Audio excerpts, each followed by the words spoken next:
Since Royal Victoria Dock opened in 1855, the Royal Docks had been the busiest, the biggest, the most vibrant docks system in the world. In the 1970s, everything changed. Containerization meant that the shipping activity had to move downstream to ports like Tilbury, which could accommodate bigger vessels.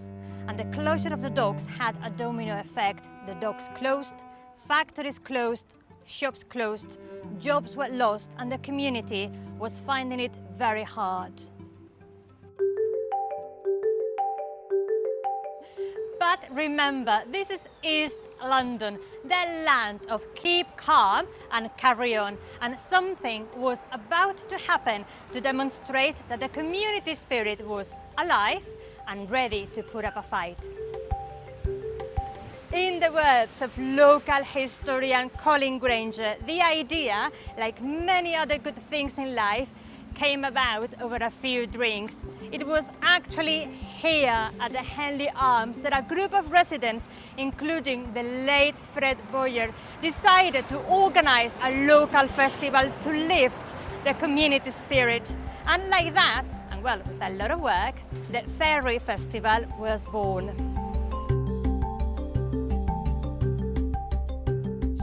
The first Ferry Festival took place in July 1974. So a committee was formed, roles were allocated, and it gave the members of a threatened community a new sense of purpose, something to look forward to.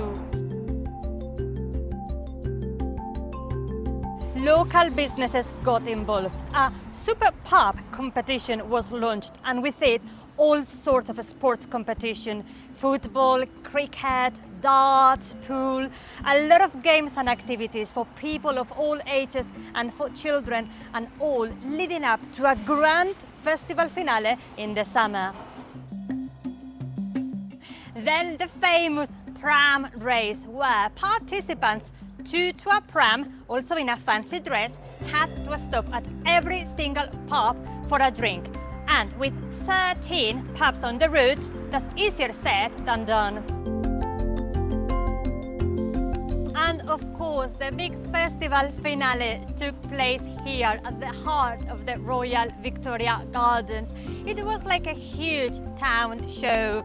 There were stalls, a fanfare, children rides, yummy food, a beer tent, disco, live music, and even a firework display to put an end to a magnificent, extraordinary evening.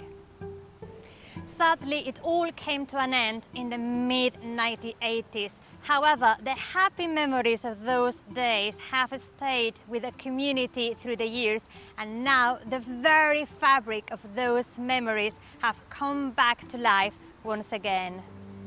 Many things have changed. Most of the pubs disappeared, we couldn't do the pram race anymore, but many things are still the same. The Royal Victoria Gardens are still the venue for the festival finale. There's still music, food, beer tent, children activities, and joy for all the family. But most important, the Ferry Festival keeps reminding us that in spite of all of the changes, and even in the face of a controversial regeneration process, the proud spirit of the community, a welcome community that is integrating local people with newcomers, that spirit will never ever disappear. It really did lift people at a time when they needed it, really, and made such a community. It was a very joyous occasion, and the community thoroughly enjoyed it.